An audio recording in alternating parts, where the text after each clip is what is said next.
Why do I always have to be the first person to say anything, Alex? Why? We live? We're live. Oh. What do you mean are we live? There's a clear, hey guys, we're gonna go hot in a minute. Are you ready? Sorry, I'm setting up everything. Alex says, yeah boy, I'm ready. And then he isn't ready. I'm just a guest. Yeah, and Ruffum's just a guest. The other voice that you hear, the mystery voice, this is Yogurt and the usual Alex. But we got another trifecta adding into the group. This is Mr. Ruffum. Yeah, Ruffum. He is our community manager. You usually see him in the chat on this show and every other show because he's a real motherfucker, just like a lot of you guys out there, hopefully. But today we wanted to bring him in because, sometimes me and Alex don't give a fuck about certain games, but and I have opinions to say. Yeah, that's a whole other thing. Am I on camera? Am I good in frame?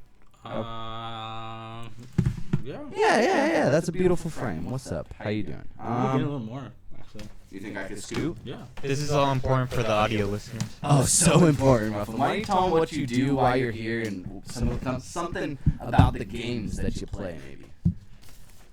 So what Garrett been saying, I'm the community manager of Concert Rotation, so I've been working on the Twitters, Facebooks. Yep. Yelling at us in the chat when we miss something or mess something up. Yep, I do that a lot. Yeah, I appreciate it too, because there's sometimes a little overlap in what we really say and what really happened. You know what I mean? There's some disconnected times, but this is the Endgame Show live on Wednesday/Thursday every single week at 6 p.m. PST. That is Pacific Standard Time. Go look it up. Google, change it over to your time zone if you want to catch us live. But if you can't catch us live, we will also have this podcast out the next day on YouTube at bit.ly/AndGamesYT, as well as on all audio platforms.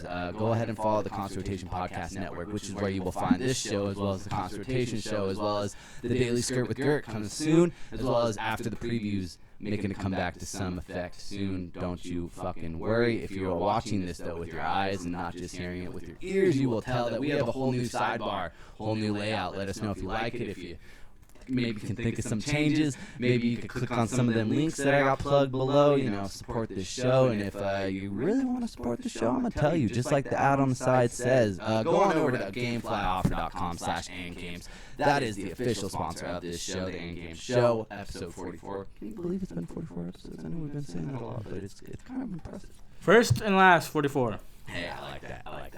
Gamefly.com has over 8,000 new releases across many platforms such as Xbox One, Xbox 360, PlayStation 4, PlayStation 3, PlayStation Vita. The greatest motherfucker. Do they have the Switch? I don't know. They won't put it in the damn thing. I've been saying the Switch is on there. I need to check. I need to go down there. But what you should do is actually go on over to gameflyoffer.com/andgames, check it out, maybe see if there's some Switch games like Ruffin was saying, and sign up. You get one free game that month that you sign up. You also get a free little envelope to return it in, so there's no freight charges, no due dates, no shipping charges. Hell, there's not even a charge during that month. Just sign up, check it out, test it out, cancel anytime. Support this show. That's kind of the main thing. If you're here listening, we could really use your support because we are a striving company. And back in my day, we didn't have to ask for plugs on the show, but now the days have changed. These 2017s are crazy. Go on over to gameflyoffer.com/andgames. It's pretty spot on. Show. We love you. That's pretty nice. You like that? I like that a lot. You young whippersnappers and your internets and your podcasts. The fuck?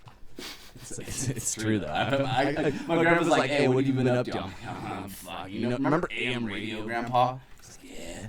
You know how they only talked about sports and politics? Yeah. Well, what if I told you that I just have an AM radio show that's about video games? Oh, that's fucking gay. Well, thanks, Grandpa. I love you too. But he wants to hear about my job in college and the size of the shoe I'm wearing nowadays. That's more important. But, you know, gotta love the people, love the parents, love the people that support you. Gotta love white people. Yeah, that's another thing. My grandpa's super Spanish, but like, he's the white. He literally wears like the Velcro sandals with the white socks, even if it's shorts or pants or underwear. I'm sure he puts those on first somehow, but he'll work it out. Shout out to Grandpa Joe. That's funny. Alex, That's funny. as we always do, and as you like to call me out on, I'm never prepared for my segment, even though there's one fucking segment. He yells at me in the beginning of the show. Well, I'm just mad because you said you were ready. I was ready. All right, for sure. I was ready. For sure. Ruff, have you seen the behind-the-scenes bullshit that happens every single day? Does it show on camera every week? Because I feel like you look super uncomposed sometimes. Thank you, Ruff. Staying silent. It's the truth, though, because I don't know if I would come on a show and say that shit sucks. But I hope you guys do in the comments because we want to get better. And, Just a mess we're trying to fix together. Yeah, of course, dude. You know, kind of funny, he did patent the whole garbage truck on fire, but it's very true for even smaller motherfuckers out here on the podcast networks and the grind of the YouTubes and the Switches and the Twitches. Have you watched a Twitch stream for a Switch game? Sonic Mania and Breath of the Wild. So there's really no way to because that game, like at the most, it's at what 1080p, but barely. Like it's like 900p technically. What, so, Zelda? Just any game on Switch. What's the highest resolution that you can get on a native Switch on the dock? Well, it depends on the game, but it can go up to 1080. It can go to 1080. Yeah. Okay. So when you stream, is there any obvious does it look like a Wii U stream? Not that bad, but you know what I mean, where it doesn't look as good or as polished as if someone's playing Horizon. Yeah. Yeah. Kind of. What's your Again, it just depends on the game. Gotcha. The aesthetics that they go for. Well, you know, in true life, my phone is now. Hey, what's up? Out on PS4 this week. Today is August 17th, 2017. Can you believe it's August, boys? Someone said it's almost September today, and I looked at them and said, "Shut the fuck up." We're at the midway point. Shut the fuck up. That's 3/4 of a year gone, and I'm not ready for the 218. But you want to know what is ready for the 218? Madden NFL 18 out on August 22nd, as well as Uncharted: The Lost Legacy coming out this week. But that's not what we talk about. We talk about the games that just came out. So Matterfall out on PlayStation 4 on August 15th. Agents of Mayhem out on PlayStation 4, Xbox One, as well as PC on August 15th. Sonic Mania was out on PS4, Xbox One, as well as the Switch. And Not PC. Not PC. The PC version got delayed to August 22nd. I did not hear Oh, that. no, the 29th, sorry. So it was like a 14-day thing, just to back up. Yeah, like a 2-week delay. Beep, beep, beep. Fucking just kidding. That's what they said. This is the best. This is the best title I think we've ever read on this show, and this is Ken Follett's The Pillars of the Earth. What the fuck is that? Exactly. Let's. We don't try to read too many descriptions nowadays. What is it for? This is out on the Xbox One. It could also be on the PS4. It's not listed on the PS4 platforms, but you can get this shit on Metacritic.com, boys. And you know they're not the most official motherfuckers. It's only on Xbox One. Just kidding. It's on PlayStation 4 and PC. Holding a 74 on Metacritic based on 4 critics, so you know no one's playing that game. Developed by Calypso, based on Ken Follett's world's bestseller. The Pillars of Earth retells the story of the village of Kingsbridge in a whole new way. Plays Jack, Elena, and Philip, and change the events of the book through exploration, decision-making, and dialogue. Hold the fuck up. That doesn't even tell you what the game is It about. doesn't tell you what the book's about. If it's based off of a book, that's all they're saying. They're just like, hey, it's based off a bestseller. People liked it in this one medium. By the way, it's a bestseller, and he plays the main character. Is it a platformer? Is it adventure game? Good point. Is it an action game? What is it? We're just going to roll right past Ken Follett's The Pillars of Earth and go on to out on the PlayStation. Not the PlayStation, sorry guys. This internet. Coming out on the Switch is Sonic Mania as well as Iron Cast Infinite Mini Golf are the games that came out in the past week. PC is Agents of Mayhem, like I said, Observer, Nidhogg 2, motherfuckers, Ken Follett's The Pillar of the Earth, and Minecraft Story Mode Season 2, Episode 2 came out this week as well. The book is a 4.5 out of 5 on Barnes & Nobles and Amazon. You know what, boys? I just think we found our topic of the show. Ken Follett's The Pillars of the Earth. A whole dive into the lore and what it means for life. Here, this is GameSpot's thing. Oh, shit. Look at it. Ooh. This is a They review. reviewed it? They reviewed it. Damn. A slowly paced journey through political and personal drama. What score did they give it? A 7. The good, great story and characters, strong visual direction. The bad, its pace may be a hang-up for some, slew of technical issues.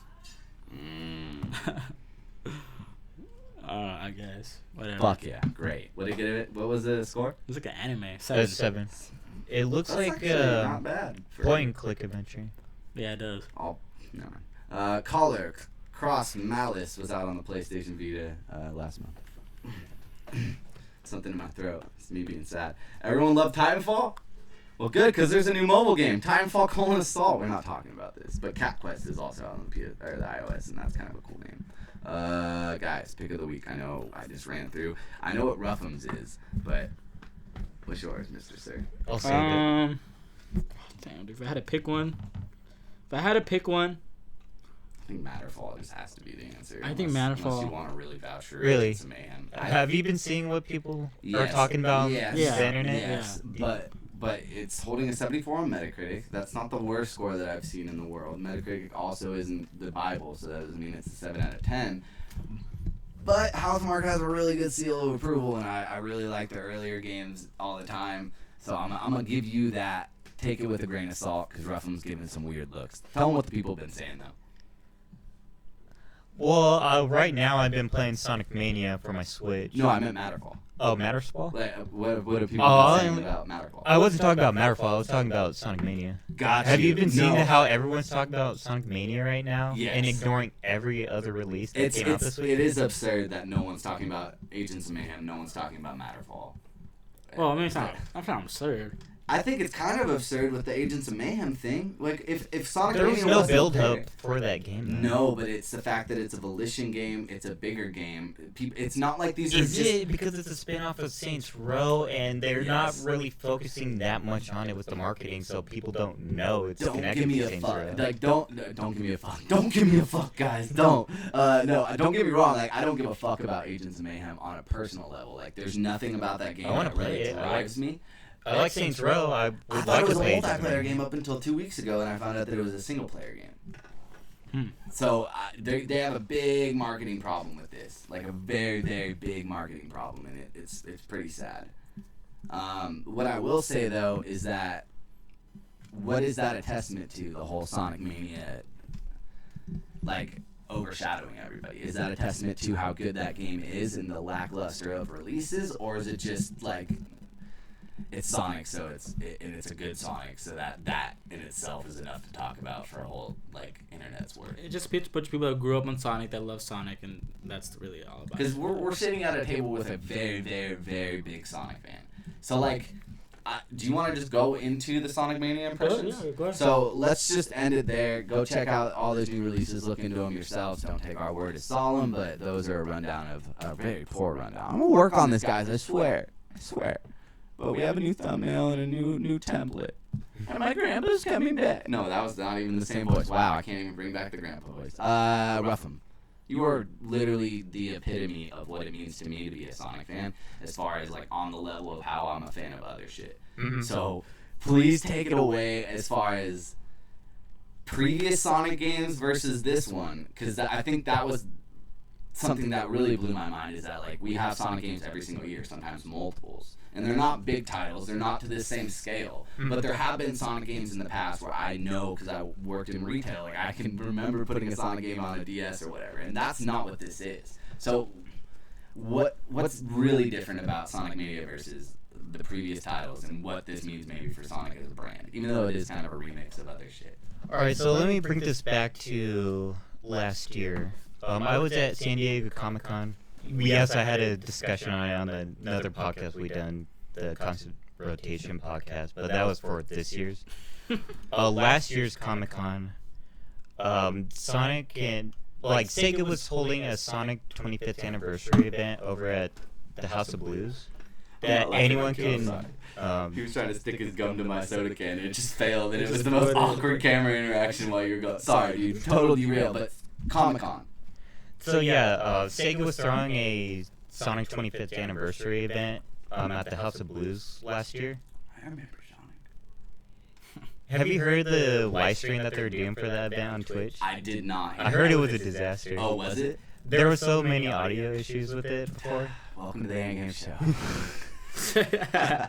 No, but anyways, at the event, they were throwing like this biggest party just to celebrate the anniversary.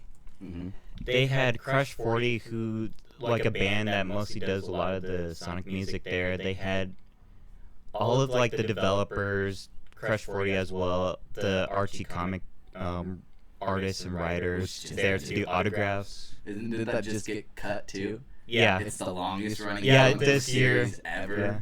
Like, right? Ever? Isn't it ever? Yes. And that's the most absurd thing that I heard, that the Archie Sonic the Hedgehog comics are the longest running comic book series ever without starting over with a number one. And it either just got canceled or it's about to like just... It just got canceled. So is it ending or it just ended? It got abruptly ended. Oh, no shit, dude. Oh, man, you're talking about heartstrings for anyone who reads those, because...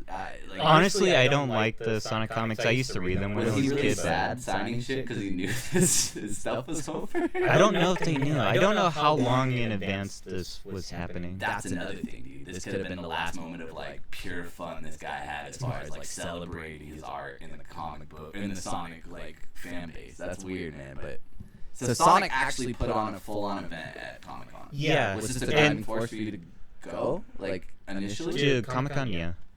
So they're going to reveal 2 games there. Okay. They opened the party with a game announcement, and it was Sonic Mania. Mm-hmm. And when you first see this game, when they revealed it, it was surprising how they're going back to doing the whole Genesis kind of gameplay that they done with Sonic 1, 2, 3, and Knuckles. Mm-hmm. And after that, they also revealed Sonic Forces at the end of the party, which comes out later this year. Yeah. So this wasn't this year's Comic-Con. I missed that. Last year's. Yeah, This was last year's. Sorry. So I got to play Sonic Mania first with not the development team, but some people over from Sega Japan were there as well. And I just been following this game ever since. When we went to PSX last year, I played that there. I also done it at the GameStop Expo. Did you play it twice at PSX? Did you play it 2 days in a row or some shit?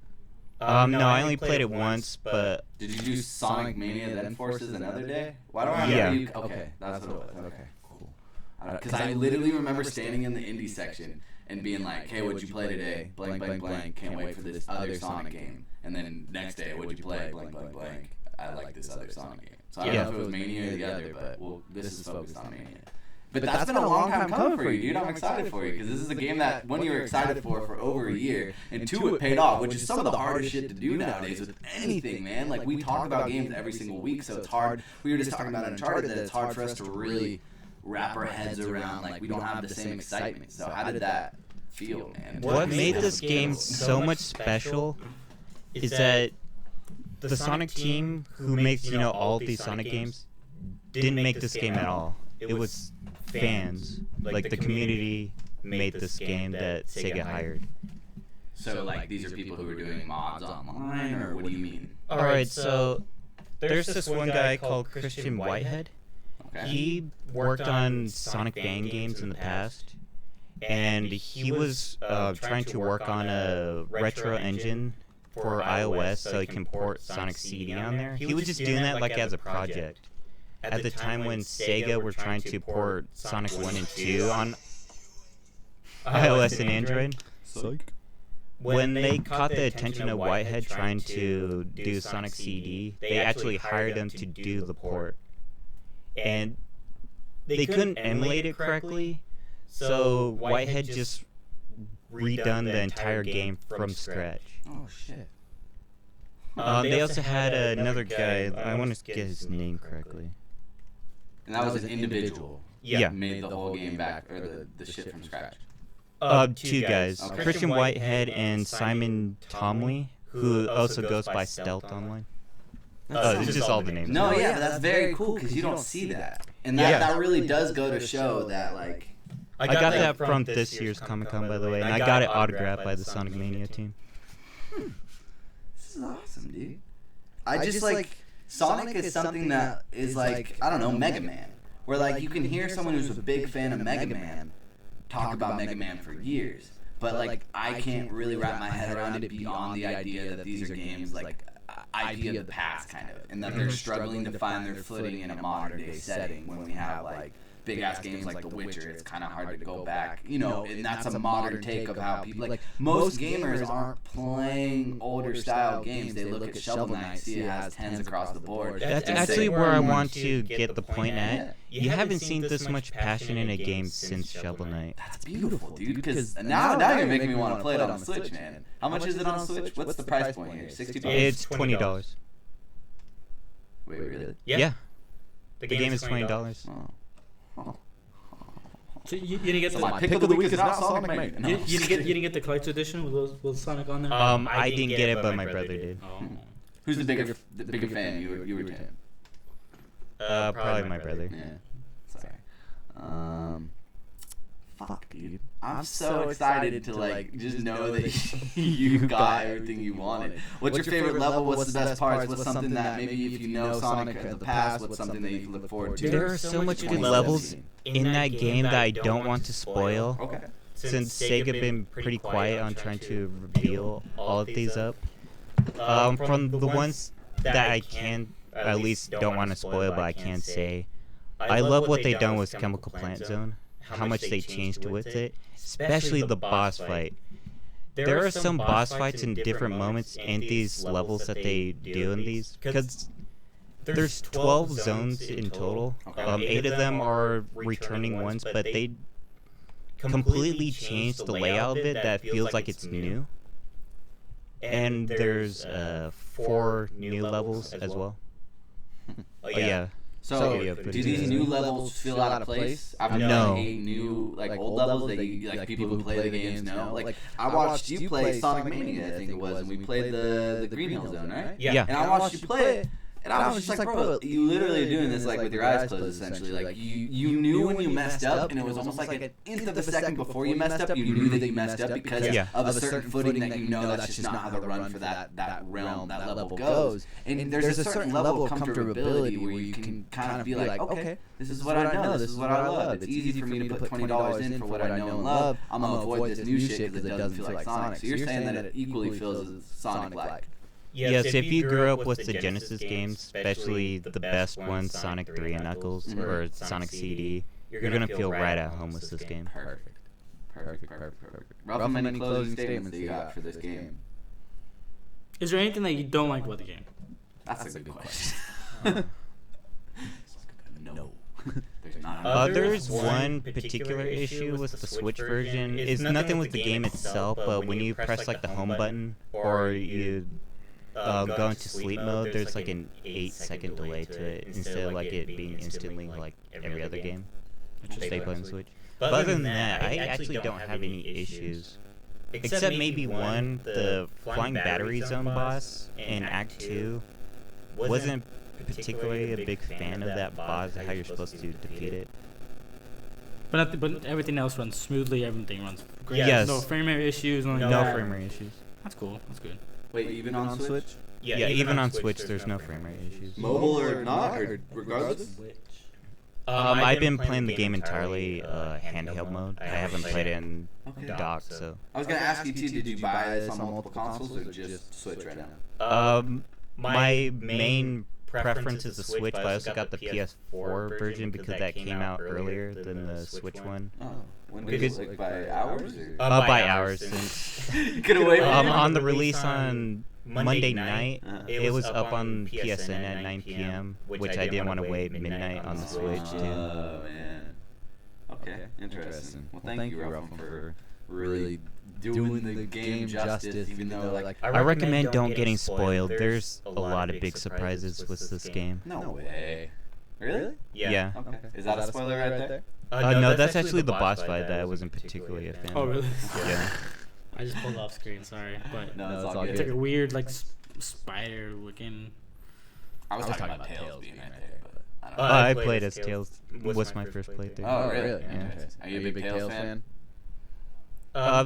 What's your I top was- three Sonic characters? Alright, when I was Like 5. first playing Sonic for the first time when I was a kid, I was always forced into playing as Tails. My brother always chose Sonic, but I just eventually became like a big Tails fan. Dude, Tails is tight. I always pick Tails for some reason. That's actually a funny story. When I first played Sonic, it was actually at preschool. They had a Genesis there, and they had a Sonic 1 and Sonic 2 there. Mm-hmm. And kids were just supposed to take turns, like, say after you beat this level, it's the next kid who goes. When my brother and I started playing that, we just hogged up the Genesis that we didn't let anyone else play it at all. Hey, dude. That's something you and your brother would definitely... That's the most rough that's a rough story for sure, man. That's awesome. Thank you. Yeah, seriously, thank you.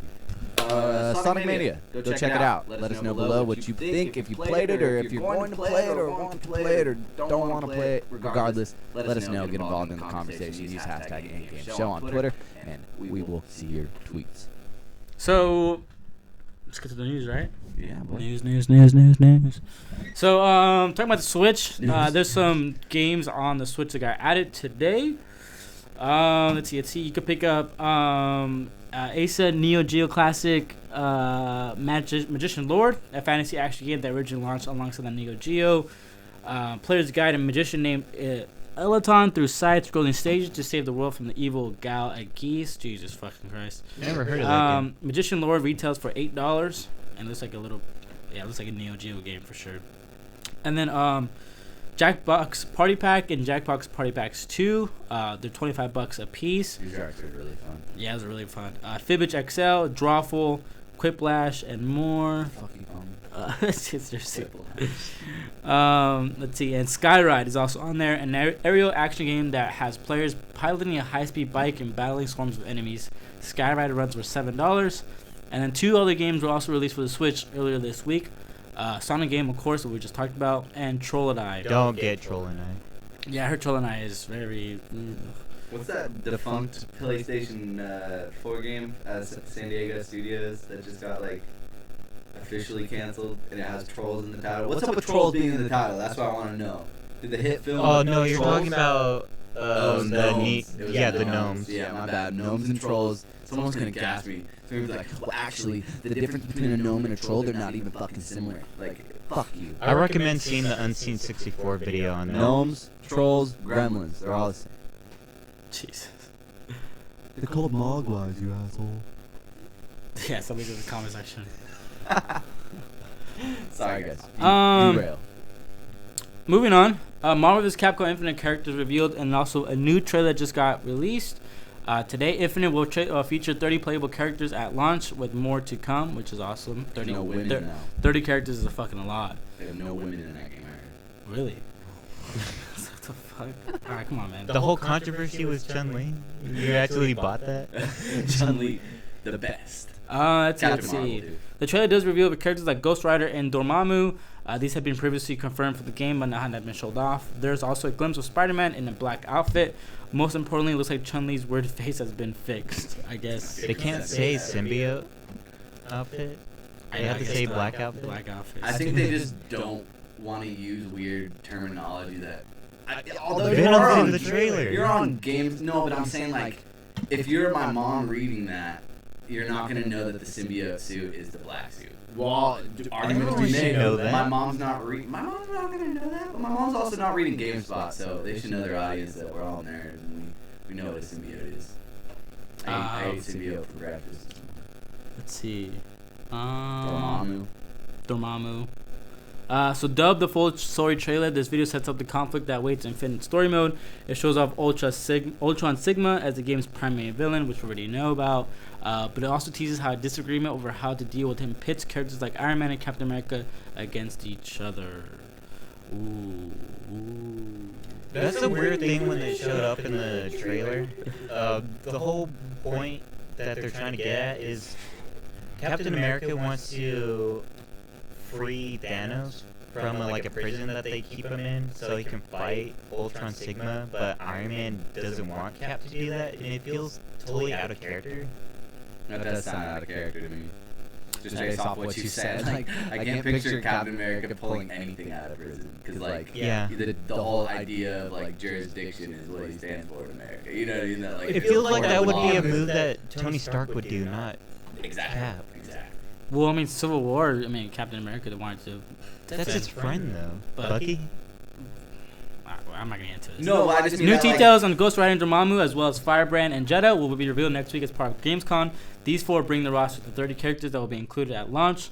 Capcom confirmed press release. More will be also following release, which is slated for September 19th on PS4, Xbox One, and PC. Hey guys, you want to put Wolverine in the game? Nah, we got a slot for Ghost Rider though. Fuck. Ghost Rider is pretty cool. I mean, we never seen him. We never seen him in a video game, you know. So I mean, but the whole licensing battle, yeah. X-Men and shit that it really affects stuff. It is kind of whack because I mean I do want to see X-Men on there, of course, because you can't have a Marvel's Capcom game without X-Men, but I mean you gotta do what you gotta do. PlayerUnknown's Battlegrounds patches will be released less frequently. If you guys are not familiar with PlayerUnknown, it's the battle royale game, King of the Hill type of game. Basically survive for the fittest. Every week PlayerUnknown really has a patch. Every fucking week it has a patch. It's Well, it's in early access, so yeah. So since PlayerUnknown's Battlegrounds early access released the patch this past March, developer Bluehole has supported the immensely popular title with a steady stream of patches and updates. Now, Bluehole, yeah. Now, however, the developer has announced that new updates for the game will be rolling out less frequently until its official release. Bluehole discussed the change in a post of the game's Steam forums. According to the developer, the reason behind the decision is to improve how we work on the game. I quote, "We found internally that being rushed to finish certain features and having shorter QA test time between pushing updates caused more issues than it solved in regards to maintaining a high standard of quality.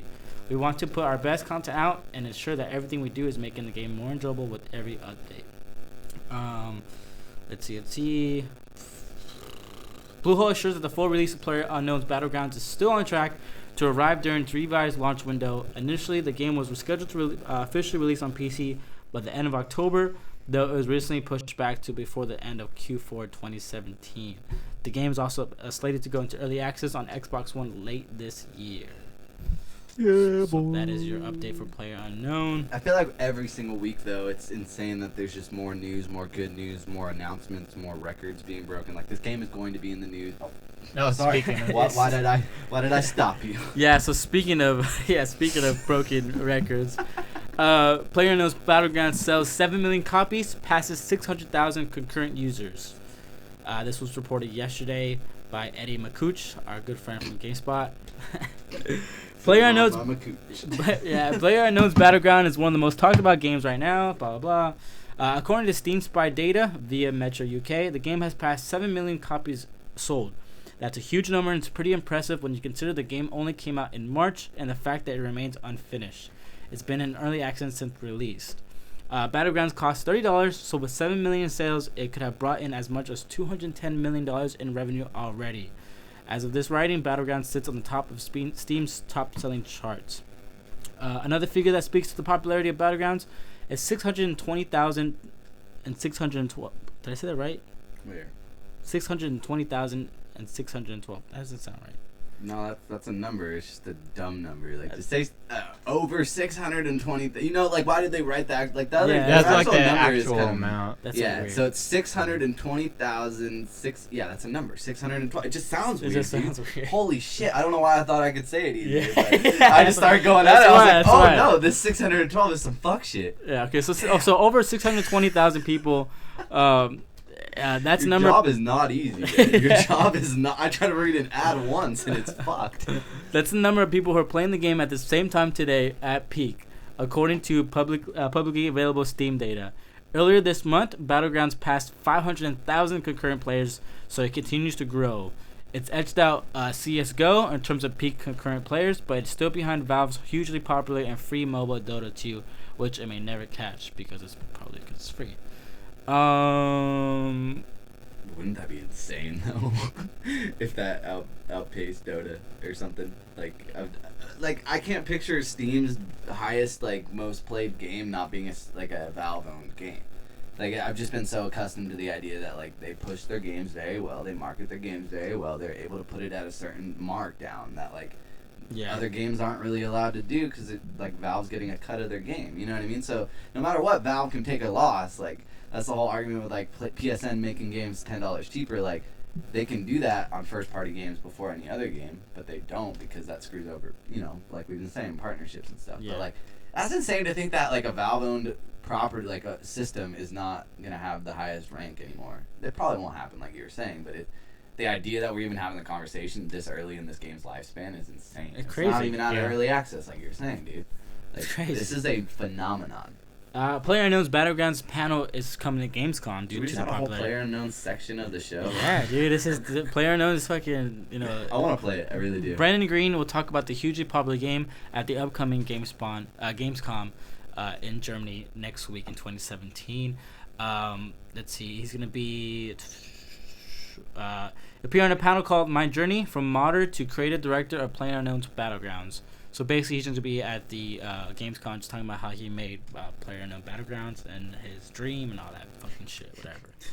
So if you're interested about all that, about how Brandon Green made the game and how he's a rich fucking millionaire now, Fly to Germany. Fly to Germany, or you can watch it on the Twitch probably. I don't That's know. probably an easier way to do so. Yeah. You like deals, Garrett? I love deals. You like deals, Ruffum? Yeah, just gonna get outdated pretty quick. Let's get Pretty some deals without it.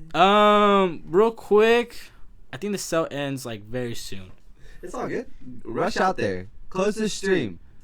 Shut off the podcast. Go spend your monies. So on PS4, real quick, just PlayStation has some deals going on still, hopefully still.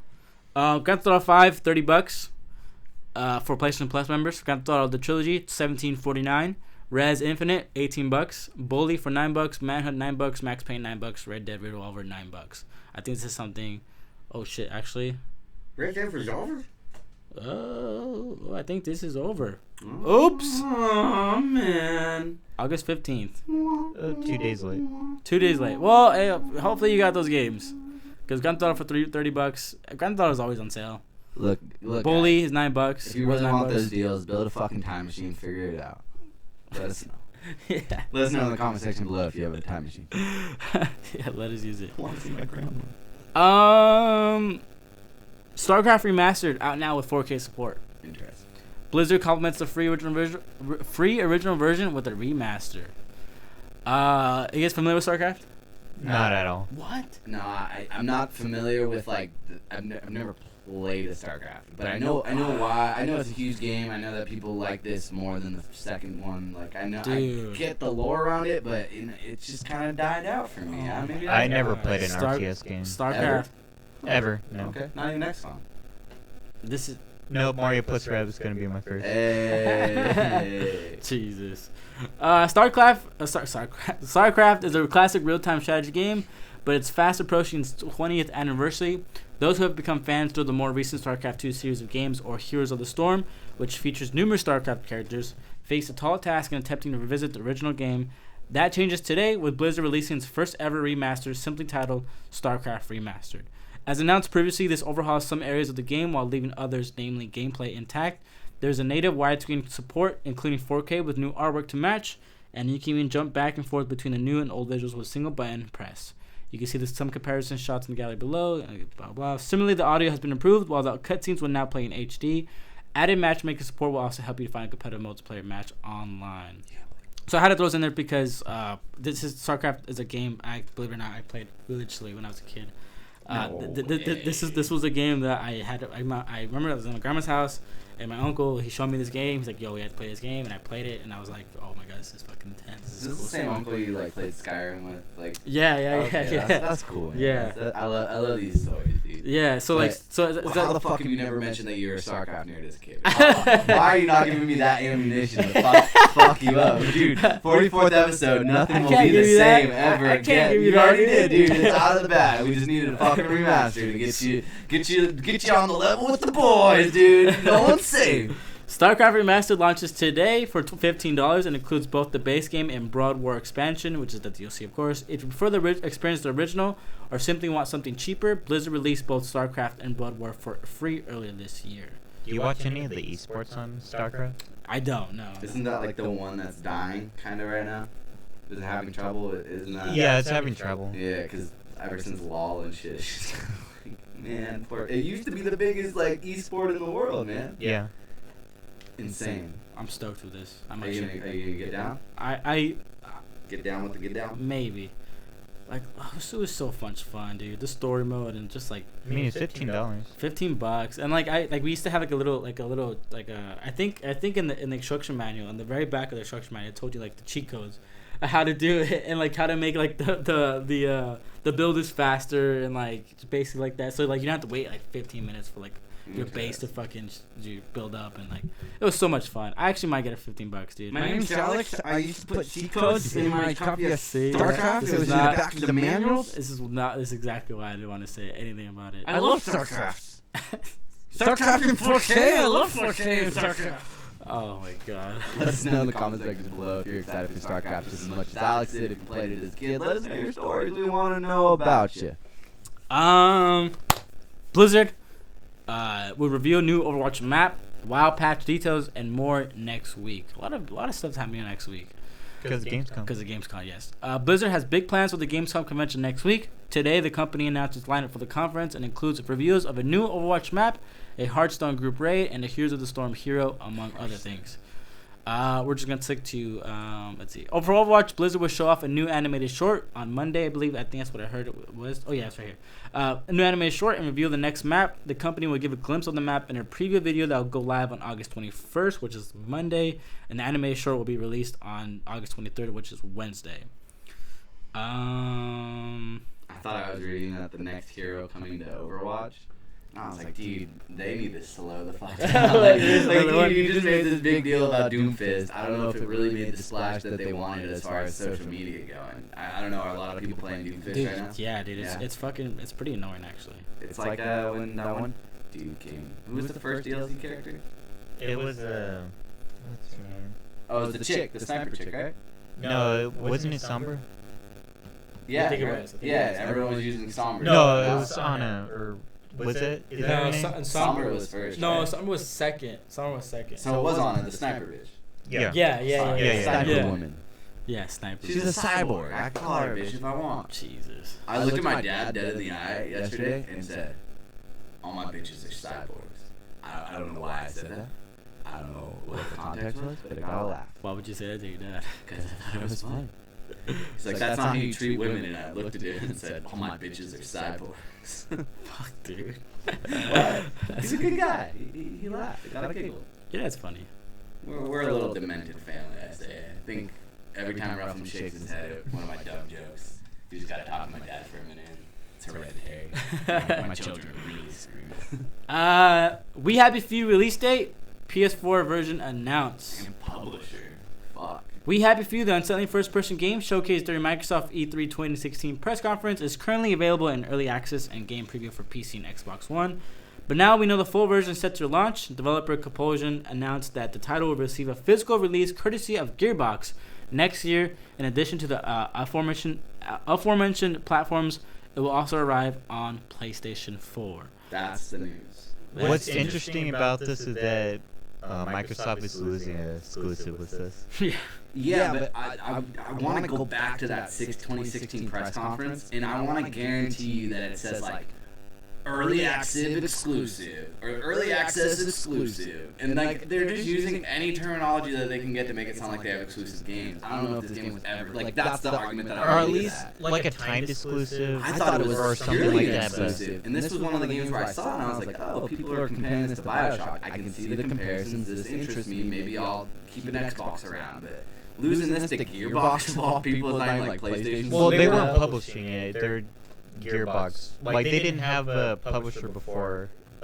They now do with Gearbox. Yeah, but I assumed that it was Xbox publishing the game. Just No. like a lot of people did. I'm sure though, because it was on the stage. That's how they promoted it. I'm sure there was a splash image on the stage that said something exclusive, just like world premiere exclusive. Like, for all we know, dude, that just means that they had the rights to world premiere that trailer as a exclusive. Yeah. You know what I mean? They're using weird ass technology or terminology on the show's floor, like on the show stage, and it's like, what are you guys doing? Like, dude, just you have money. You have more money than PlayStation because you are backed by Microsoft.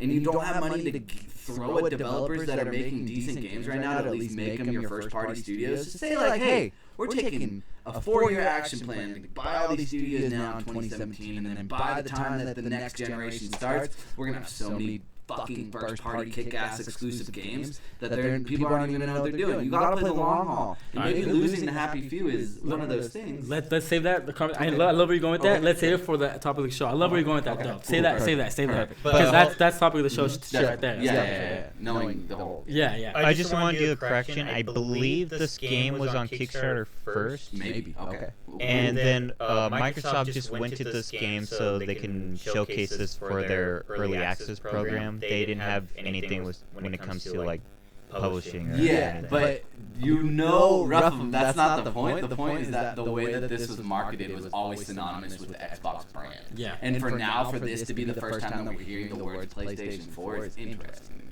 As far as I'm concerned, maybe I'm not keeping up with it. I didn't know about the Kickstarter, but now that you said that, it does sound right. So, cool.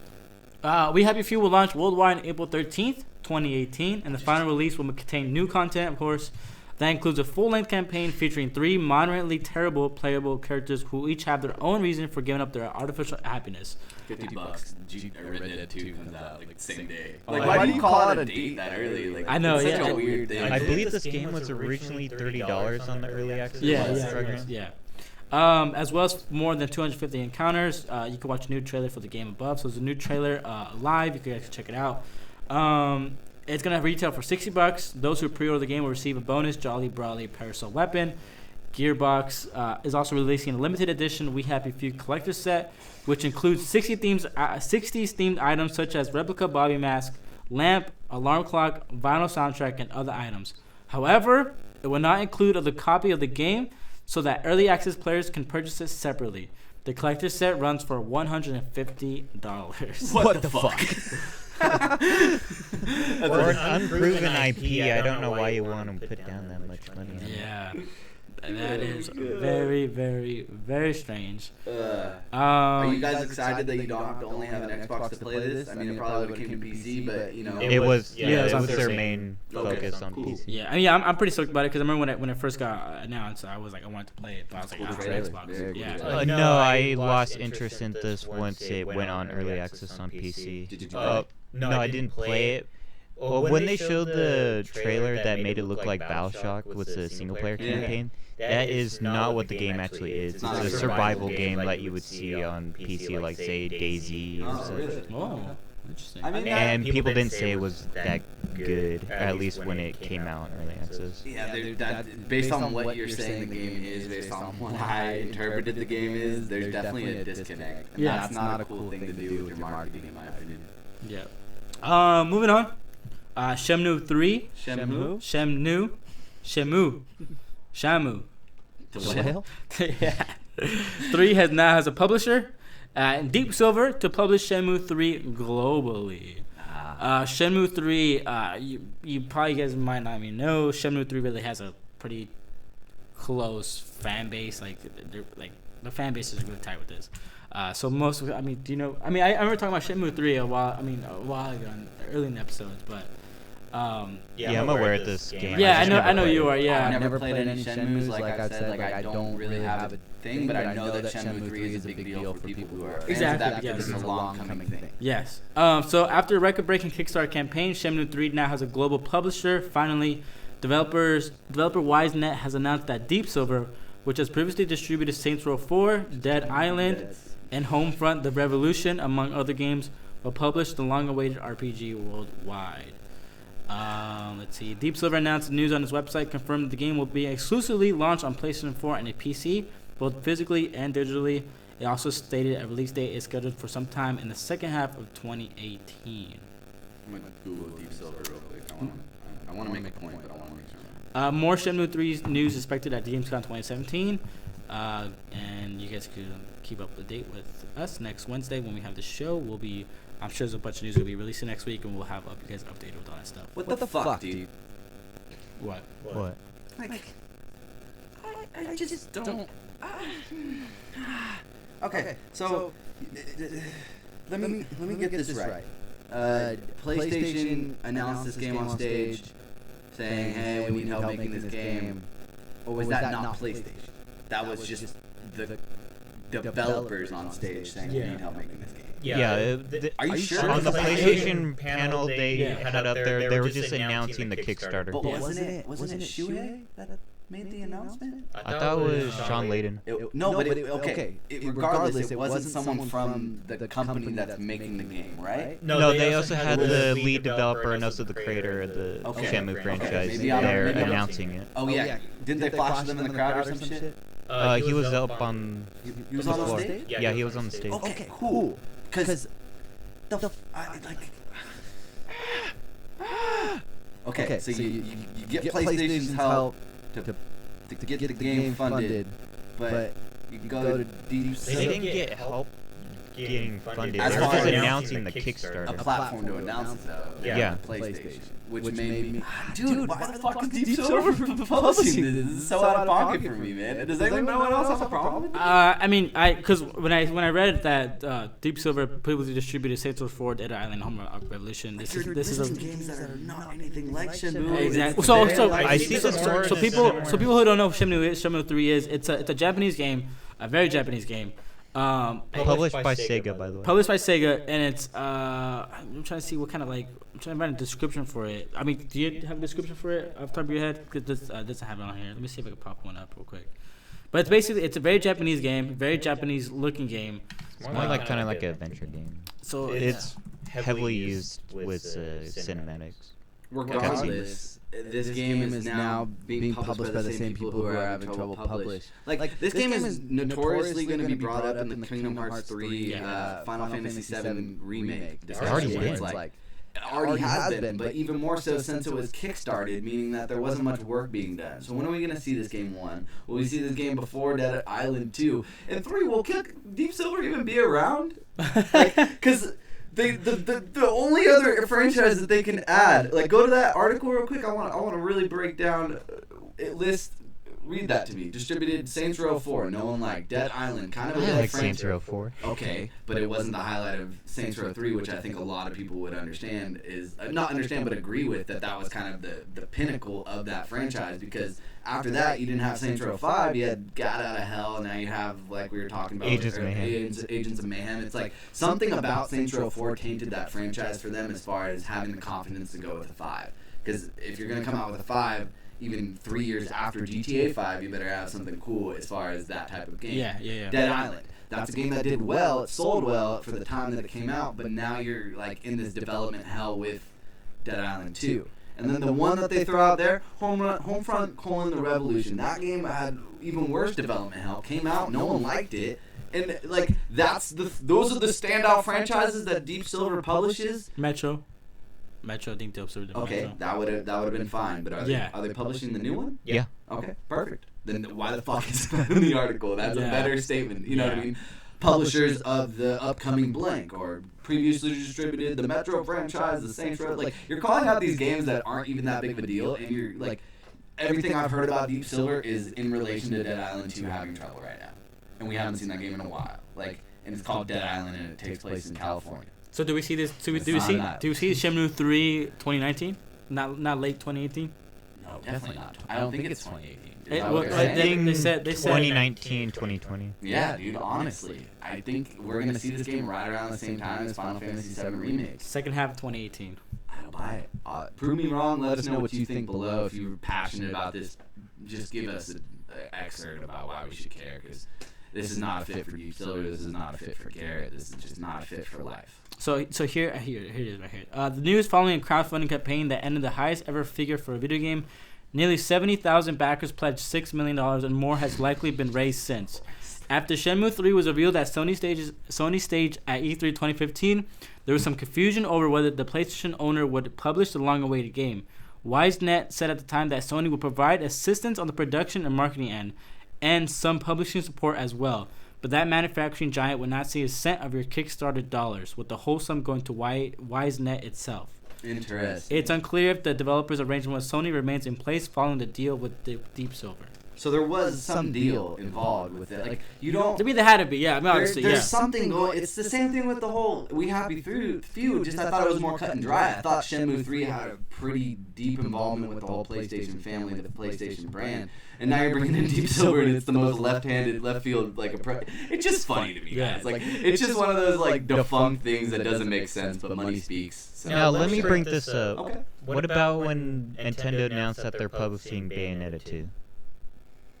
Yes, that was a weird one too. I think that was more of a money speaks as well. It was just more of like, we need to bring a game that, like, we don't have the resources to make a new Yoshi game at the moment for whatever reason.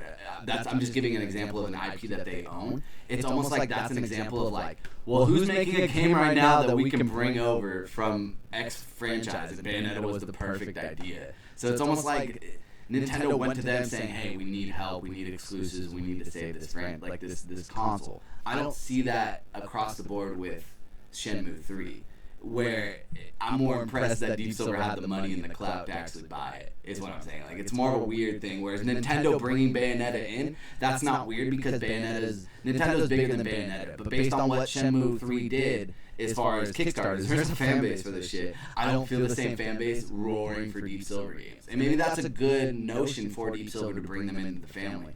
Dude, I forgot that they published that game. Well, I mean, yeah, Shenmue 3 has a big fan base, but they just starting to get this game off the ground now when Sega just kept saying no to this game for a very long time. Same thing with Bayonetta as well. I never looked at it that way, where it's like they wanted this game, Sega said no, and now they finally found a place where they're going to just be able to do exactly what they want to do. And Deep Silver is a good place to be because Deep Silver just probably wants the money, you know what I mean?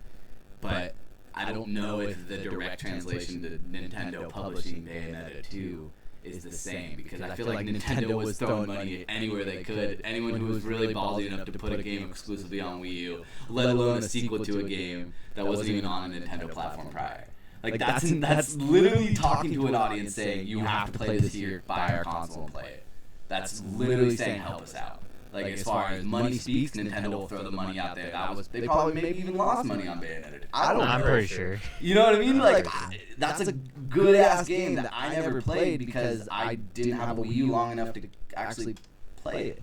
And, like, that sucks because I would play Bayonetta 2 because Bayonetta 1 was awesome. So, in my opinion, sorry. But do you see what I'm saying? Like, it's more of like, Deep Silver is not ever going to put out an announcement that has as much clout as if they announced, like, Shenmue 3. And I don't know why that those two are marrying each other essentially in this little partnership, but it's just out of left field for me. That was kind of my point. I was probably making a bigger deal. Was I making a big deal, Alex? Let me know in the comment section below. So yeah, there was that. There's that. I love it when Alex just sinks into his chair and just watches the show. Well, I mean, I love it. I mean, I love when you go deep into that because, like, I mean, you know more about all that stuff than I do, you know. So. Yeah, I don't know. I think I talk out of my ass sometimes. Sorry. You did a good job at it. Thank you. It's a lot of talent work. Real quick, It's hard to get the Chiefs to move. These last two little small little news stories before we get to the bigger ones. Planet of the Apes video game coming to PS4, Xbox One, and PC this fall. Planet of the Apes: Last Frontier. I'm gonna do it now. Topic. I know. This is my favorite news of the week, though. Oh, is it really? Oh, yeah, this is cool. interesting. Yeah, this is dope. This is cool. The Imaginary Studios have revealed its video game companion to the Planet of the Apes film franchise, Planet of the Apes: Last Frontier. Today, the studio released the first trailer of the game, setting the stage for the bleak conflict that players will have to navigate. Described as a narrative-driven adventure game of the conquest, betrayal, and survival. Last Frontier is set between the events of the series' two most recent films, Dawn of the Planet of the Apes and War for the Planet of the Apes. According to the press release, when the fates of a tribe of apes and a band of human survivors intertwine, the two worlds collide as their precarious existence hangs in the balance. Like the film series, The Last Frontier blurs the line between the humans and apes. Players will be given the chance to understand both sides of the conflict by allowing them to play as both humans and apes during the course of the game. It will fall to them to navigate the tense relationship between the two species, as every decision impacts the fragile balance between peace and war. The game will also feature multiple endings, which is pretty dope. We first learned about The Last Frontier at New York Comic Con last October. Andy Serkis teased that it will be a companion piece to the War for the Planet of the Apes that feels like an interactive movie. Releasing for PS4, Xbox One, not an exact release date yet, but supposed to arrive in the fall. There's also some information that they didn't put on this article. The game is aimed to be 2 to 3 hours long. It's going to be as long as the movie. It's going to be like a Telltale kind of game, so there's no puzzles, there's no nothing. It's just dialogue, and you just choose what the character says. And they live or die by your choices. Yeah, multiple endings. The whole point is that they want a lot of replays, but they want a short duration so you can actually experience all the replays. That's where it sold me.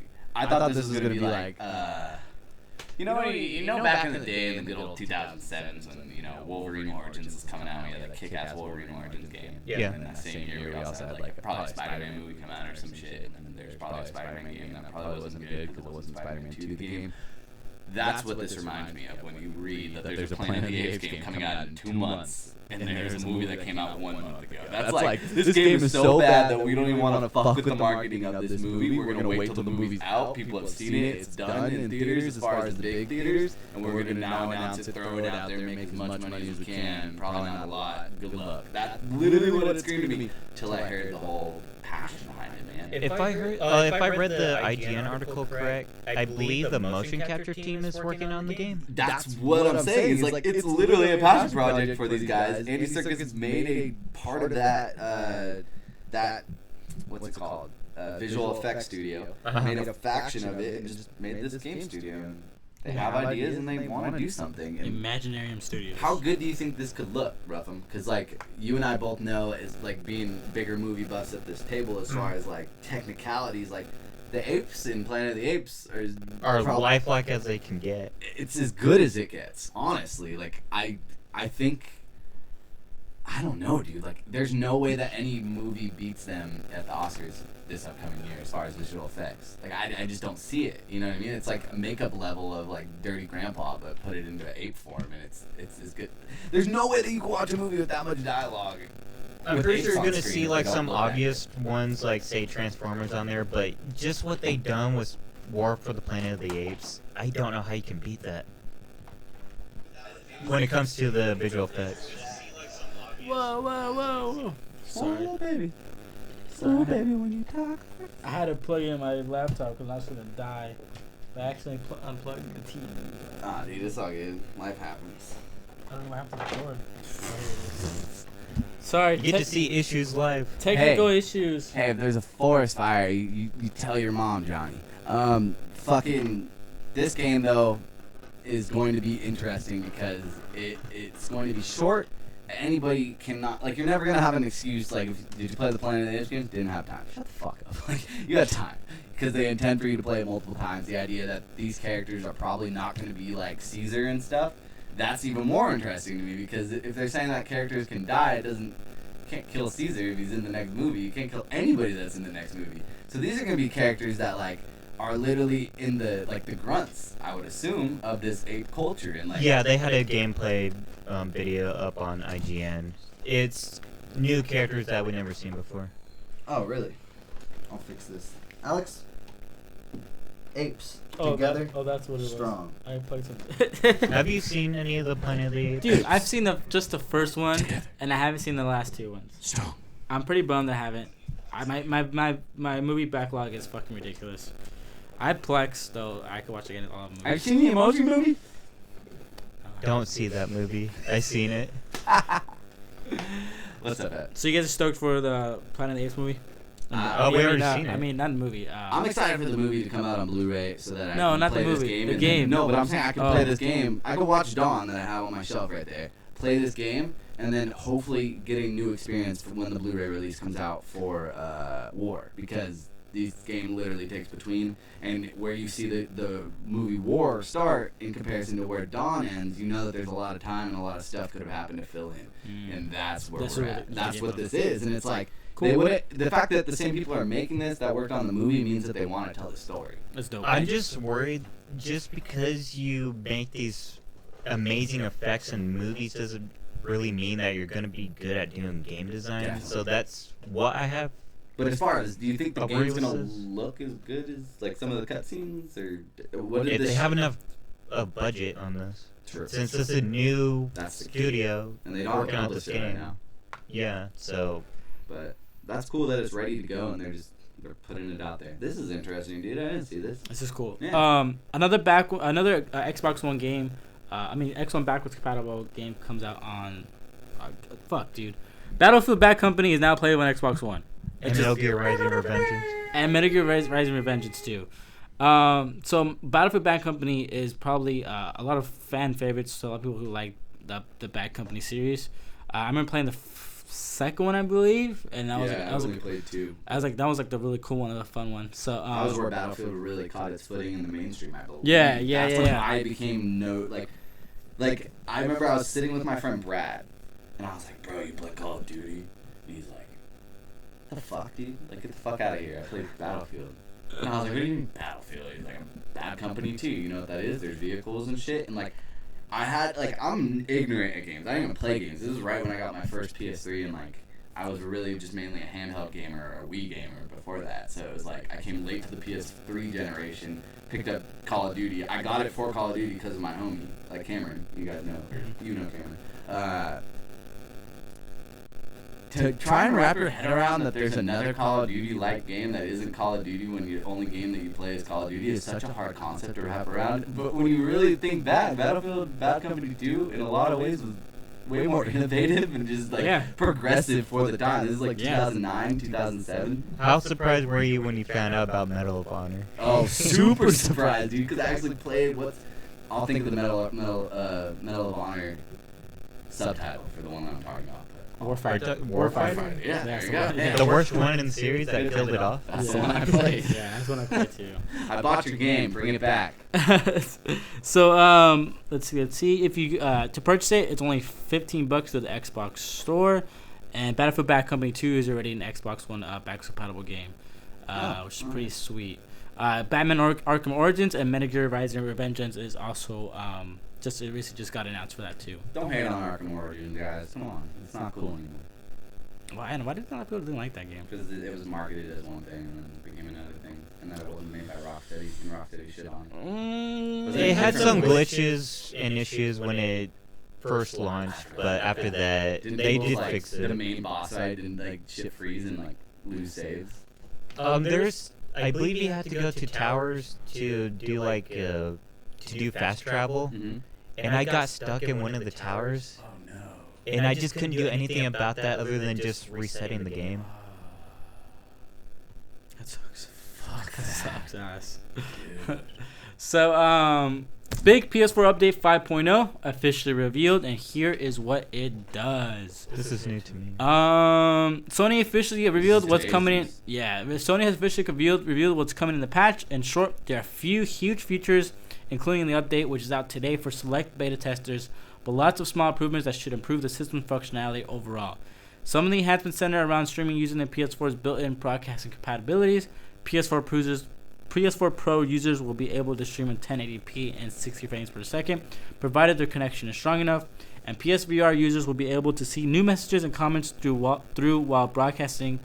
And PSVR is also adding 5.1. What is that, Garrett? CH. 5.1.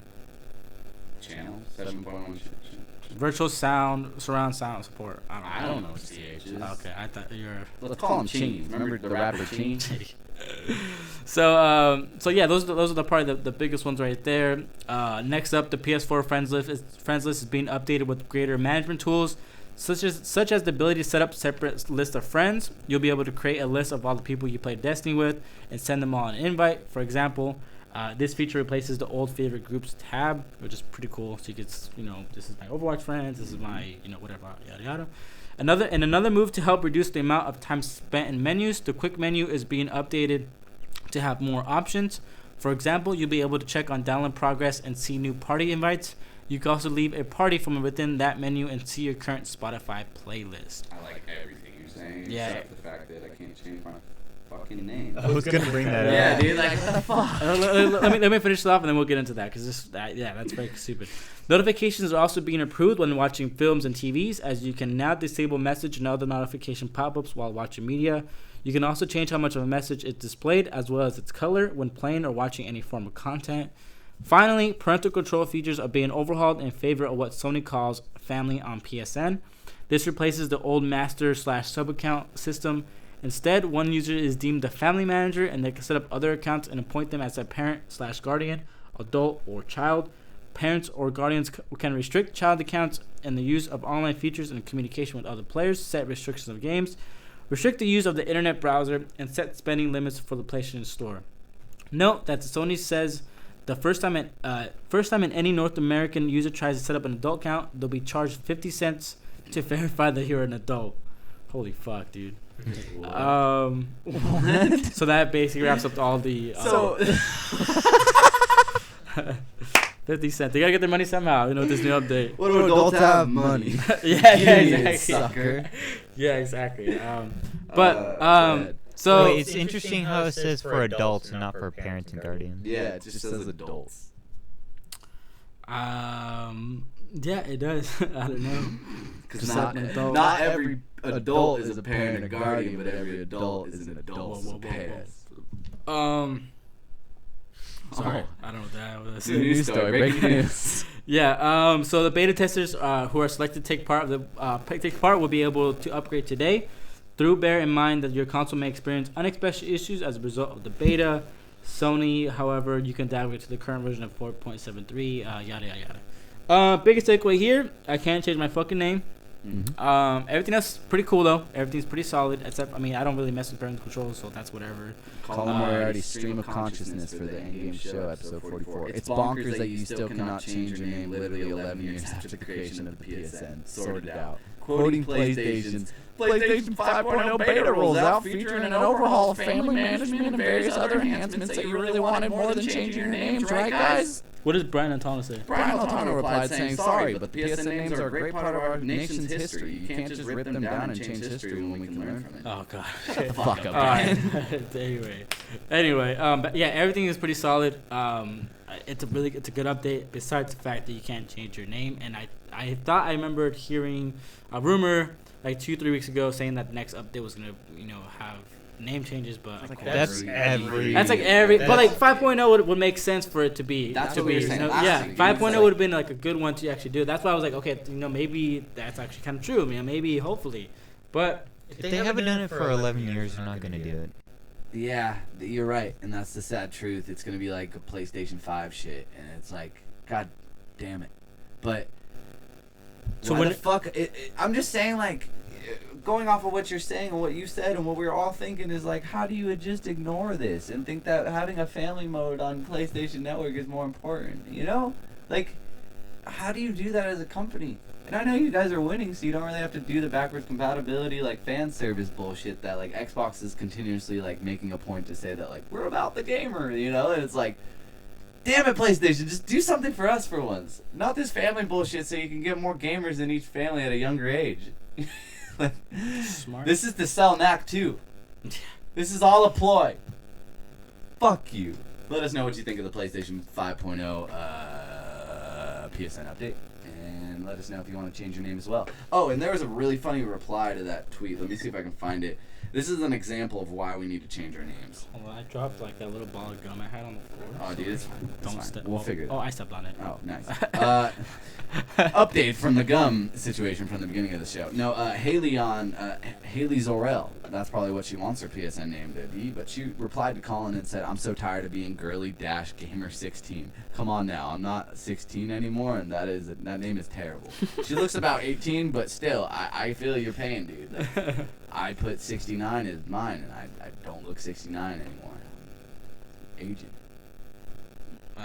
Swing and a miss. Swing and a miss. PlayStation Experience 2017 date has been announced. It's gonna be you later when we play MLB. Kick your ass. First tickets now available. Early bird tickets. Let's see. Super early bird. Sony's annual gaming convention, PlayStation Experience, will return this year. PSX 2017 has been dated, and those hoping to attend the PS4 Focus event can buy tickets right now. PSX 2017 runs from December 9th to the 10th at the Anaheim Convention Center in Anaheim, California, the same venue as last year's show, which we're so super stoked about. That's super cool, down the freeway. The first batch of early bird and 2-day tickets are on sale right now at a discount rate of $65. Standard 2-day tickets will go for $75. Either way, you'll need to be at least 18 to 10, and no children or babies are allowed. That's beautiful. That's awesome. Was that the same as last year? Yeah, was there kids last year? Do you remember? I don't remember seeing it. I think it was 18 and over too last year. I think it was 18 and over. That's badass. Those who purchase early bird tickets will be entitled to attend a special event on December 8th that will allow attendees to get up close and personal with game developers and PlayStation personalities. I get to touch their faces. PSX will again coincide with the conclusion of Capcom Cup 2017, the ongoing Street Fighter V competition. Its grand finals will be held on the night of December 10th, with more details to come. We'll be there. We'll be there. Yeah. For sure. You ain't in Vegas. We'll be there. Yeah, Fuck you, GameStop. Yeah, seriously, I'm really stoked about PSX. Last year's PSX was fucking. That was so much fun, dude. It was so much fun. So much adventures we went on, and hopefully more gamers will be there, and we can maybe do a little community go play some certain game and raid the line together. And now we know how to book a VR. And we know how to just be more network friendly. We're gonna have business cards on deck. It's gonna be beautiful. We're gonna be beautiful, and this fly needs to die. Fuck this fly. Right. Have you bought your ticket yet, Ruffin? No, I haven't yet. Not yet. I might. Hopefully, I think I'll buy it. I don't think early bird tickets will be available to like next. I mean, they'll probably sell out this weekend. But you think? I think so. I think early bird. I maybe. I don't know. That just made me feel like I really need to buy my ticket. I want to buy my ticket next weekend. We'll punch this fly. But I'm super stoked on it. Last year's, like I said, last year's PSX was fucking amazing. The hotel we had was fucking beautiful. It was nice. The bar we went to was fucking insane.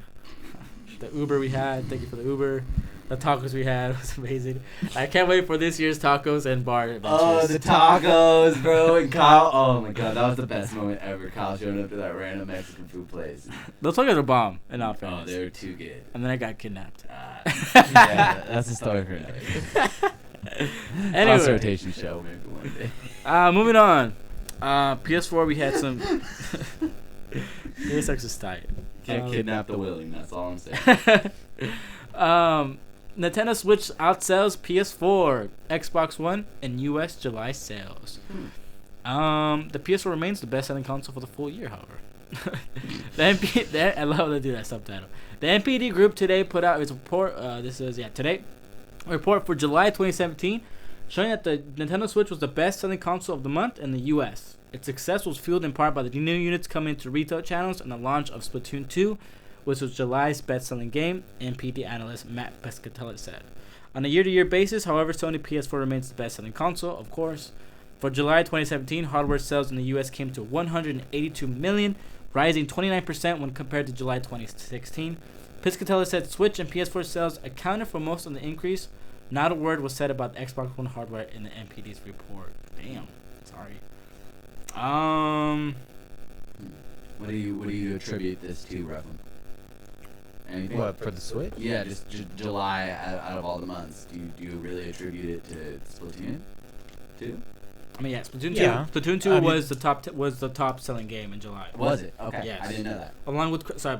This is all platforms. This is all platforms. See, Splatoon 2, Crash. That's where my head was. I thought number 2 was number 1 all platforms. Splatoon 2, Crash Bandicoot. Fuck is Splatoon.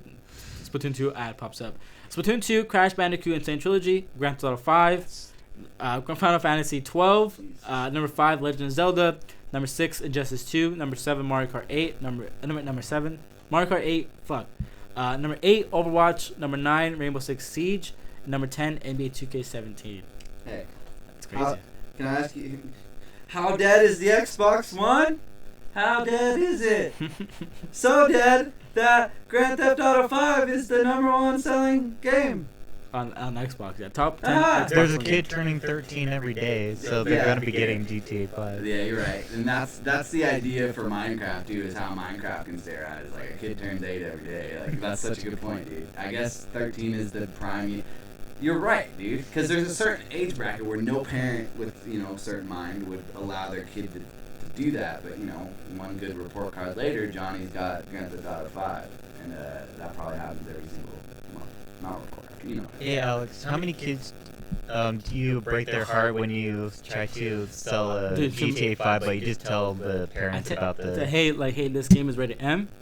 It's the worst of the worst, and the mom will be like, no, we're not buying it. Get a different game. No, every time. Not every time, but some people are like, oh, he sees that shit anyway. Oh, he's gonna see that stuff anyway. Oh, it's fine. He played before. I'm like, all right, but most of the time, it's like half and half. Okay. It's like half and half. Be like, Yeah. Thought about this. This is so interesting. some parents will be like, oh, It's funny when the parents flip out. It's funny, like they tell me like, oh, like he knows not to go in the strip clubs. That's like a common one. It's like a common one, like, oh, he knows not to go in the strip You're clubs. forced to get into it when That's what you I'm do saying. the That's what I'm saying. I'm story. like you're forced to go into it. Like I don't know. All right, whatever. Do your thing. Whatever. I told you about it. So Whatever. you legally have to tell them? Yeah, it's like selling alcohol. Like I need somebody to have at 18 or older to either buy it or to buy it basically, or have permission to buy it. But you have to explain that every time. I have to explain it every time for every rated M game, Okay. But especially Grand Theft Auto 5, like hey, this game is the worst of the worst.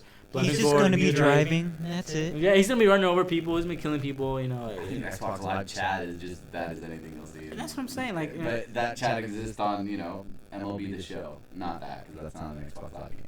but Well, my argument's that point. a lot of kids get heartbroken as soon something they'll look at me and like, you motherfucker. Yeah, right? I was gonna say. You motherfucker, dude. Like, fuck you. I'm like, Yo, dude, those are the kids best at lunch moments. in I'm like, elementary school just plotting against your ass. yeah, dude, I'm sorry, dude. Like, I'm bad. Like, yeah, we're gonna get this motherfucker with glasses in 4 years, bro. I drive, I swear. We're Yeah. gonna fuck this guy up. But yeah, I think he asked you a question about the Switch. What was the question? I just meant, enough talking about Grand Theft Auto 5. The real point is that the Switch is now the best-selling console in July. My question was, do you attribute it to Splatoon 2? Now, knowing that Crash Bandicoot isn't the #1 selling game of that month overall. Also interesting from that article that Splatoon 2 didn't account for digital sales, so it got #1 just from the physical sales.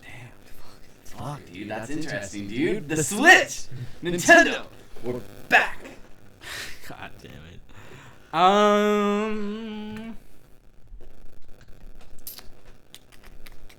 Let's see. How are we doing in time? We're okay, but if you got one you want to skip to get to Topic. we could do Yeah, let's just go to topic. let's go to topic. Yeah, we'll save this for next show. Nintendo, we're back. I got all of my amiibos. They're super dusty because I haven't used them in a while. But we're back. We're the #1 selling console. Okay, so topic of the show. Topics. This topic is real quick. That's the real topic. Let's fucking fly, dude. How did it even get in here? It wasn't even in here before. I have a confession to make. You have a fucking fly hive in here somewhere? My mom said I could have a pet, but Oh my God. couldn't make any noise. I'm done. I'm fucking done. Xbox One X pre-order info, news, trailers, and more teased for Gamescom. Microsoft Gamescom briefing is coming up soon, and it sounds like it's going to be a good one. The company today posted a hype trailer for the event that says the company's Gamescom event will include the hottest news from the most highly anticipated games and world premiere trailers. The video description, meanwhile, says the Xbox One X pre-order info is coming. The show kicks off on Sunday, August 20th, starting at 12 p.m., noon Pacific time, 3 p.m. Eastern, and 8 p.m. Eastern Standard Time. You're talking about the B with the 8 p.m. I don't know. Anyway, so it starts at noon and 3 p.m. Eastern. And then that comes out on 5 a.m. What is this? Arizona time? American Eastern Time.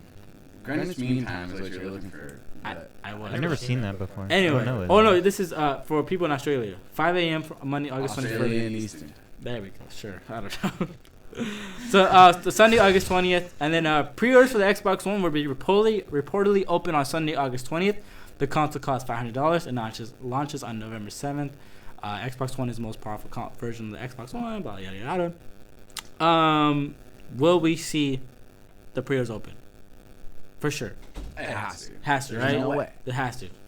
But that's not the. What are they going to show? I just think Let's get to the next topic. Yeah, we can go really real into well into this. All right. No matter what console this is, no matter even if you have pre-orders, you don't have fucking games. All right. So Sundays is going to be the open up of the pre-orders for the Xbox One X. Looks like they're not going to have a game to release it with. Well, I mean, it's one of the games. Because Crackdown 3 release date gets delayed. So Crackdown 3 will no longer launch on November 7th alongside the Xbox One X. Microsoft confirmed today, that the Xbox One and PC action game is now coming in spring 2018. In a statement to Polygon, Microsoft Studios GM Shannon Loftus said delaying the game will give studios Regent Games, Sumo Digital, and CloudGen the time they need to deliver the hugely ambitious game to their quality standards. I quote, "We're very excited about Crackdown 3, and so are many fans, and so it's a difficult call to move the release date. However, we want to make sure to deliver the right game with the right quality and at the right time. Crackdown 3 is a hugely ambitious game, and we want to ensure we deliver the right experiences all the way through every part of the game, whether that's campaign, co-op multiplayer, or our competitive multiplayer mode. Wrecking Zone, that's what's called. Getting the balance right between the three modes is important, and we are going to take the extra development time to ensure that gamers can expect Crackdown 3 in spring of 2018. More specifically, Loftus said the extra time will give the development teams the time they need to focus on the visual polish and effort to make a game that completely immerses players in a living world. I quote, "We want them to really feel the larger-than-life enemies as they're exploring the expansion open world, combating crime, and collecting orbs," she said, end quote. This is just the latest delay for Crackdown 3. The game, or at least part of it, was originally scheduled to arrive in 2016. When it was delayed to 2017, creator-director Dave Jones said the game's multiplayer experience I quote, "will redefine what it feels like to play games," end quote. Loftus confirmed on Twitter that the entire Crackdown 3 is delayed to spring 2018, not just one part of the full package that includes campaign, co-op, and the Wrecking Zone mode. Microsoft is expected to release new footage of Crackdown 3 during Gamescom 2017 later this month. Keep checking with GameSpot for the latest, blah, blah, blah. So is the news here Crackdown 3's delayed? Or is the news here that Xbox, what the fuck are you doing? Like, come on, man. Like, I tried not to shit on you too much in this episode, but it just steamrolled into this shit. And it's like, you have a problem. You have a problem with your messaging. You have a problem with how you are going about being the losers, it feels like. And it's so weird. Because I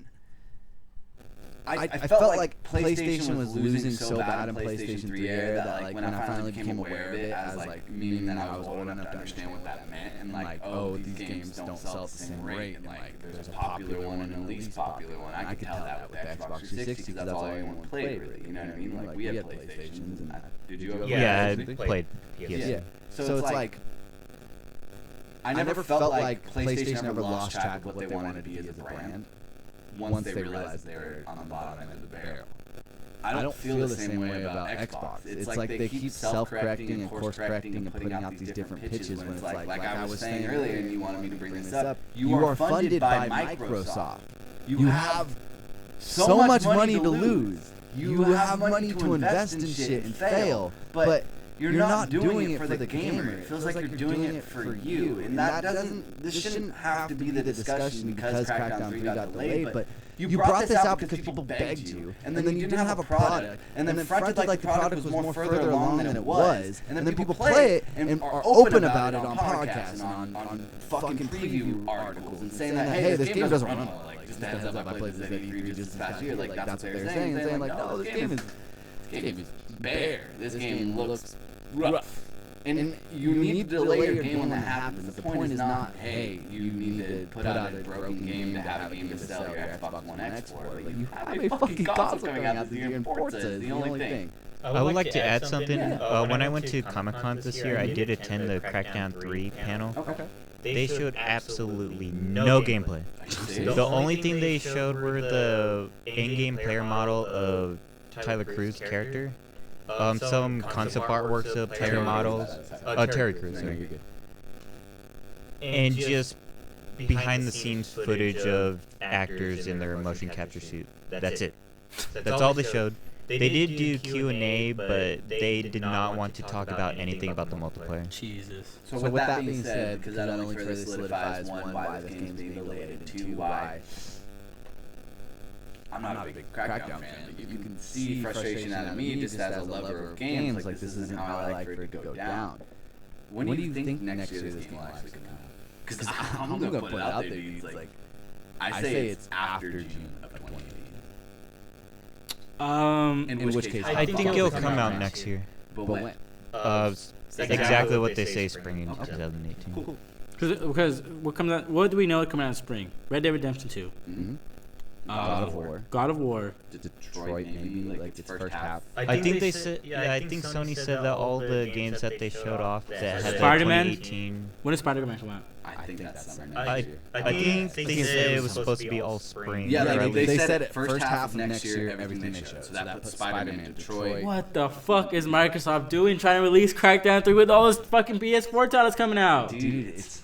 But at the same time, Crackdown 3 releasing in fall. You got Destiny 2, you got Star Wars Battlefront 2, you have Call of Duty 2. Granted, the shooters, yes, but those are releasing a console the same day. But they're releasing a console too. You need something to release the console with, and Crackdown 3 was probably the perfect game to release it with to push the console. Because Crackdown 3 is you need a good running machine to run that game. But you want a buggy game on a release of a console that no, of course not. No, which I understand the delay. I think we're saying like all things being equal, if this game is ready, you would want to release it on the same. Yes, exactly. Yes. You want to release a game that demonstrates the power of the console.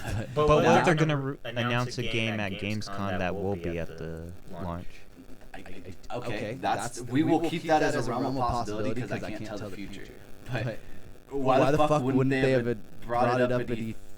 Like, you know what I mean? Like, that's such a weird thing to announce a game 2 months before the console's coming out, unless it's like a $20 title that's kick-ass like Resogun was when PlayStation 4 comes out. And you know me, I'm down for that. That's cool, man, but I'm not fucking spending $500 plus tax on a console to play a $20 Resogun type title that gets scooped up just because you delayed Crackdown 3.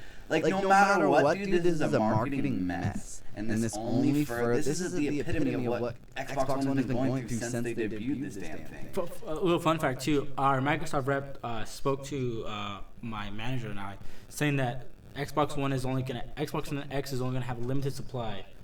When each store is gonna have a limited supply of it, so they're gonna be very hard to come by. So I mean, I don't know if it's like if you get the system, good for you, but then again, you don't have any games to play with it, so it is gonna be kind of rough. I mean, Crackdown 3 would have been perfect for that, just because Crackdown 3 is something that a lot of people requested for. I still don't know if that would have sold it, but it would have. It would have helped. There would have been no negatives to that. What if they just ride with third parties? Because usually when Sony's doing like holiday, they tend to delay their games, so they just ride on third parties. Yeah, but what if Microsoft just does that? But you're putting it out on a date that's not even attached to any third parties. Like, I get what you're saying. It's November. That's where all the big titles release. I thought it was November 7th when November Xbox 7th? One X. Yeah, my bad. I thought it was October 7th. I'm gonna shut up. But isn't Shadow of War a month before that? October. Yeah.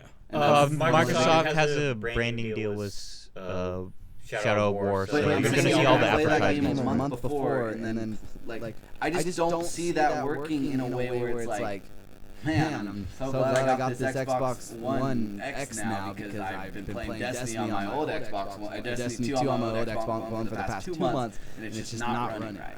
I just don't know how many people are able to like shell out the money. You're right though. That's probably what they're thinking is like, hey, we're gonna sell. Like, we're not gonna not make money for the Xbox brand this holiday season. We may not make as much as if we had Sea of Thieves coming out. We may not make as much as we had Crackdown 3 good and coming out and finished. But I just don't know putting it out on the 7th other than Battlefront and Call of Duty. November. Yeah, So unless they can pull some kick-ass Call of Duty demonstration, Which Sony exactly. the full marketing. Battlefront, PlayStation.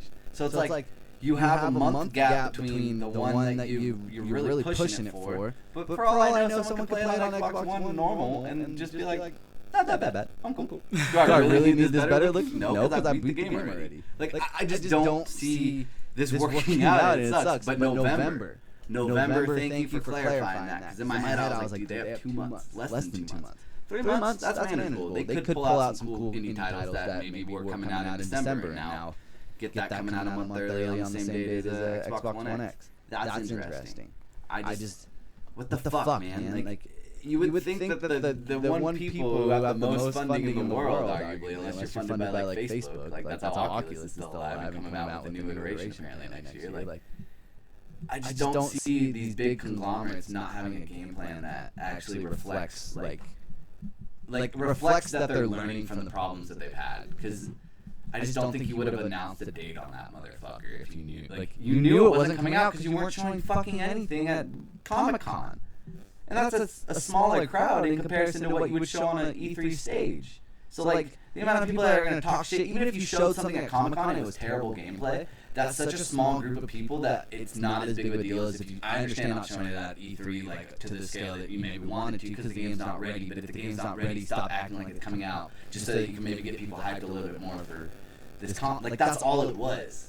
And I think that's the reality, is that they used it to get as much publicity for the Xbox One X, and maybe they needed some time to hype something up between the announcement that they're going to have on Sunday. And I hope you're right, Ruffin, for that. I really do. I'm going to sound like a pessimist, and I'm sorry, guys, but I don't see this playing out good. Like, I don't even see them catching up. Like, by the end of the PS3, Xbox 360 thing, like, they caught up, dude, because PlayStation had games, dude. You had the Infamous franchise. You had games, dude. Like, you had games, dude. I'm gonna say it 50 times because that's the period. Is we're all here to play games on a console that we love. And if I'm not even an Xbox One fan, I have an Xbox One to the left of me, but it's like I have nothing to play. Once Cuphead is done, I am going to sell this console. And Cuphead is 2 months before the Xbox One X. I'm not selling it to get the Xbox One X because you haven't sold it to me yet. I mean, you could just play that on PC. I could. You're right, but I've already committed. I bought the Xbox One. I have to play at least something on this. Yeah, I gotta play something. I played through Sunset Overdrive. I don't know what Microsoft is doing. Microsoft is. Sorry guys, I didn't mean to rant, but you know how I get with this type of shit, where it's just like, get your fucking ass together. Yeah, I don't know what they're doing, man. I don't know what their whole plan is for the Xbox One X, or just their first party titles in general. Do you think they start plotting for Xbox 2? I think they have to. I think they know they fucked up. I think they know. I mean, well, I don't know. You got it. I mean, well, they knew back when before they even released it. Remember when what's his name, Don Matrick? Yeah, because then Phil Spencer came in right after that. Yeah. I mean, Phil isn't to blame for this because Phil's doing something, but I think Phil Spencer is doing whatever he can to, like. I mean, it's already a tainted brand. He's trying to ride the sinking ship. Like you know, the Game Pass is, you know, great idea. You know, that they have the backwards compatibility, and then they announced you know, you can play the original Xbox. So he's doing whatever he can to keep it afloat, you know, but there's just too many holes in the boat, and it's just slowly going down. And with this right here, that's just a bigger hole in the boat. I mean, I think they just have to start planning for the next generation and the next gen games, because this doesn't help their cause. This doesn't help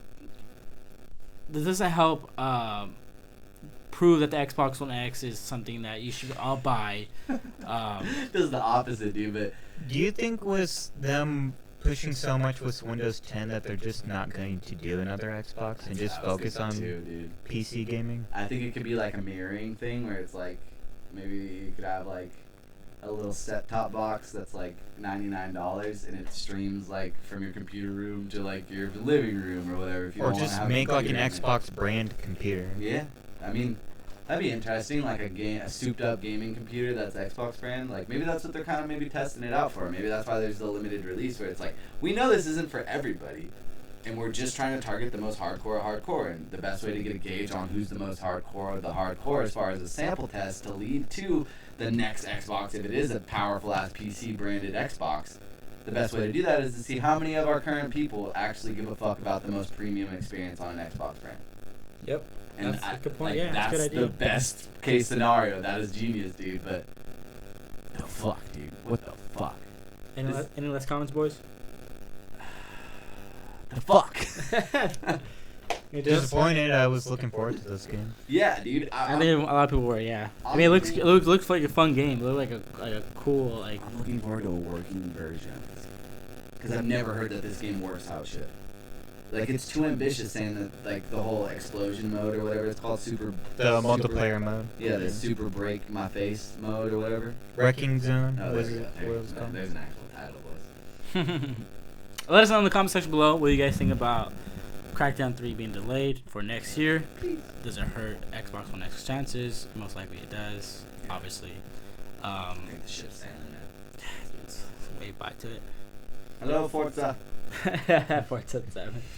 Forza. The pizza. This has been the Endgame Show. Thank you guys for watching. Garrett, where can you find me? You can follow me on Twitter at Yogurt, YOGRTT, as well as you can follow the music that I listen to and recommend to you guys at soundcloud.com/inrotationradio. You can also email now, or constantlyinrotation@gmail.com if you want to submit some music of your own. Maybe I'll put it in there with the SoundCloud link. Don't tell me why you're the greatest. Just give me the fucking link. I went through that email yesterday, dude, on Tuesday. I'm gonna show you some of the shit people write. Like, they're writing me novels, like I'm like your A&R artist, and I know it's copy and paste, but it's fucking stupid. So don't do that. But we love you always, and you can follow us on Twitter at ANDGames, ANDGAMES. Where can they find you, Ruffum? You can find me at RuffumRFM on Twitter. You can find me on Twitter I_MAM_jamming JAMING13. Twitch.tv/NapGod27. I've been streaming a lot of Overwatch. And yeah. You can follow me or add me on PSN and Xbox and the Switch, Yogurt, YOGRTT. I keep forgetting to put that in there, and I do want to play games with you guys. Yeah, dude, of course. Especially going into the Destiny 2 worlds. I'm debating getting it. Thank you GameSpot for you guys' articles today. I appreciate it. And yeah, I guess we'll catch you guys next week. Next week, we're going to be shooting on Wednesday. I can shoot actually on Wednesday next week.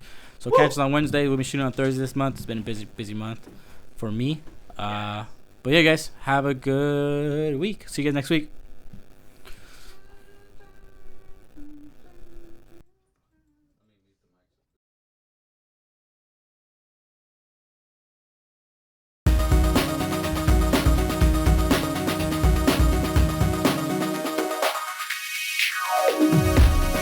Constant rotation.